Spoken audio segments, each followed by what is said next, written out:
كنتم خير أمة أخرجت للناس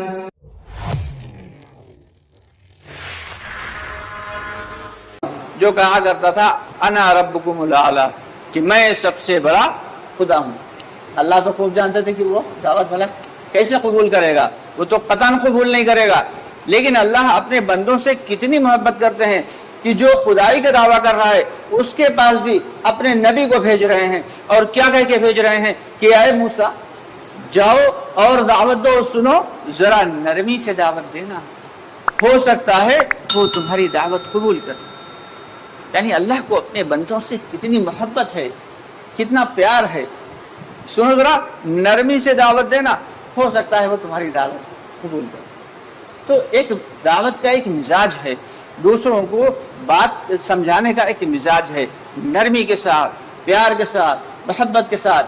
حضرت محمد صلی اللہ علیہ وسلم بیٹھے جب ہوتے تھے تو آپ صلی اللہ علیہ وسلم کے جتنے بھی صحابہ کرام تھے، ہر صحابی یہ سمجھتا تھا کہ آقا نامدار محمد مصطفیٰ صلی اللہ علیہ وسلم سب سے زیادہ محبت مجھ سے کرتے ہیں. ہر صحابی یہ سمجھتا، ہر صحابی کی یہ خیال تھا. دوستو آگے بڑھنے سے پہلے ہمارے چینل کو سبسکرائب ضرور کر لیں اور ہماری ویڈیوز کو زیادہ سے زیادہ لوگوں تک شیئر کریں. ہر صحابی کی یہ خیال تھا کہ آپ صلی اللہ علیہ وسلم سب سے زیادہ مجھ سے محبت. اور دین جو ہے وہ زندگی میں مجاہدے سے آیا ہے اور مجاہدے ہی سے باقی رہے گا. یہ مجاہدہ کیا ہے کہ یہ نہ تو یہ جان ہماری ہے قرآن پاک کے فیصلے کے مطابق، نہ تو یہ جان ہماری ہے، نہ یہ مال ہمارا ہے. یہ سب کس کا ہے؟ اللہ کا ہے. یہ جان بھی دی ہوئی اللہ کی ہے، یہ مال بھی دیا ہوا اللہ کا ہے. اب اللہ رب العالمین چاہتے ہیں کہ اس میں سے تم اپنی ضرورتوں پر تو لگاؤ، اپنی ضرورتیں پوری کرو، لیکن ساتھ ساتھ جو ہے وہ دعوت کی محنت کر کے ہمارے بندوں کو ہم سے جوڑنے کے لیے تھوڑی سی فکر بھی کر لیا کرو. لیکن افسوس کی بات یہ ہے کہ صحابہ کرام رضی اللہ تعالیٰ عنہم اجمعین تو یہ فرماتے تھے کہ ہم نے اللہ کے راستے میں جان اور مال اتنا زیادہ لگایا کہ اللہ رب العالمین نے جس کے بدلے میں ہمیں اتنا اجر دیا ہے کہ میری 7 نسلیں بھی اگر کماتی تو اتنا نہیں کما پاتی. یعنی لگا کہاں رہے ہیں؟ اللہ کے راستے میں خرچ کر رہے ہیں، جان مال وقت سب کچھ. اور جواب میں تھوڑے دن کے بعد جو اللہ تعالیٰ نے فتوحات کا دروازہ کھولا تو اتنا ملا کہ صحابہ کرام فرماتے ہیں میری 7 نسلیں بھی کماتی تو اتنا کما نہیں پاتی. ہمیں یہ دھوکہ لگا ہوا ہے کہ ہم اپنی عقل سے، اپنی فہم سے، اپنی فراست سے، اپنی محنت سے، اپنی قابلیت سے مال کما رہے ہیں، جبکہ اللہ کا یہ حکم یہ ہے کہ مال اور روزی میں ساری کی ساری ضرورت کی چیزیں آ جاتی ہیں. جتنی اللہ رب العالمین نے مقدر میں لکھ دی ہیں اس سے نہ شمہ برابر کم ہوئے گی نہ شمہ برابر زیادہ. اور دین کو اللہ رب العالمین نے مجاہدانہ صفات پہ رکھا ہے کہ جتنا زندگی میں ہم مجاہدہ کر لیں گے دین کو سیکھنے کے لیے، مسائل کو سیکھنے کے لیے، قرآن پاک کو سیکھنے کے لیے، قرآن پاک کو پڑھنے کے لیے، قرآن پاک کو سمجھنے کے لیے، احادیث شریفہ کو سمجھنے کے لیے جتنا مجاہدہ کر لیں گے اتنا ہی ہماری زندگی میں دین آتا چلا جائے گا.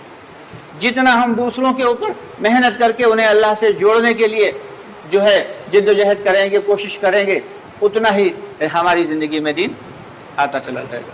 لیکن ہمیں دھوکہ یہ لگا ہوا ہے، ہم یہ بھول جاتے ہیں کہ ہمیں مرنے کے بعد آخرت میں بھی جانا ہے. یعنی دنیا کی زندگی میں ہم اتنا مگن ہو گئے کہ آخرت کی زندگی کو بھول بیٹھے کہ 4 گاڑی ہو گئی، بڑا سا بنگلہ ہو گیا، 2-4 سے پلاٹ جس نے خرید لیا، ہم سمجھتے ہیں یہ کامیاب. دوستو کامیابی یہ نہیں ہے. اگر ایسی کامیابی ہوتی تو فرعون سب سے بڑا کامیاب ہوتا، بہت بادشاہت تھی بہت بڑی. شداد بڑا کامیاب ہوتا، بڑی عیش پرستی والی اس نے جنت بنائی تھی، اتنا مال تھا اس کے پاس. نمرود وہ سب سے زیادہ کامیاب ہوتا، قارون سب سے بڑا کامیاب ہوتا. لیکن یہ سارے کے سارے ناکام، سارے کے سارے ناکام. یہاں تک کہ علم کا ہونا یہ بھی کامیابی کی علامت نہیں کہ ابلیس سے بڑا کوئی شیطان ہے کیا؟ تو علم کا ہونا یہ بڑی بات نہیں، علم کے ساتھ عمل کا ہونا اور عمل بھی اخلاص کے ساتھ ہونا یہ اصل ہے۔ علم کے ساتھ عمل کا ہونا اور عمل کے ساتھ اخلاص، یعنی صرف اللہ کو خوش کرنے کے لیے، یہ ہماری نیت یہ ہو۔ دوسرے دیکھیں گے عزت کریں گے، دوسرے دیکھیں گے خوش ہو جائیں گے، کیا ہے بڑا دین کا، بس وہ پھر اللہ تک یہاں مردود ہو گیا، اللہ کو اس کی ضرورت نہیں۔ تو علم کے ساتھ عمل کا ہونا اور عمل کے ساتھ اخلاص کا ہونا، یہ تین چیزیں ضروری ہیں۔ تو ہم نے سب نے ابھی دین کو سیکھا ہی نہیں، سیکھا ہی نہیں۔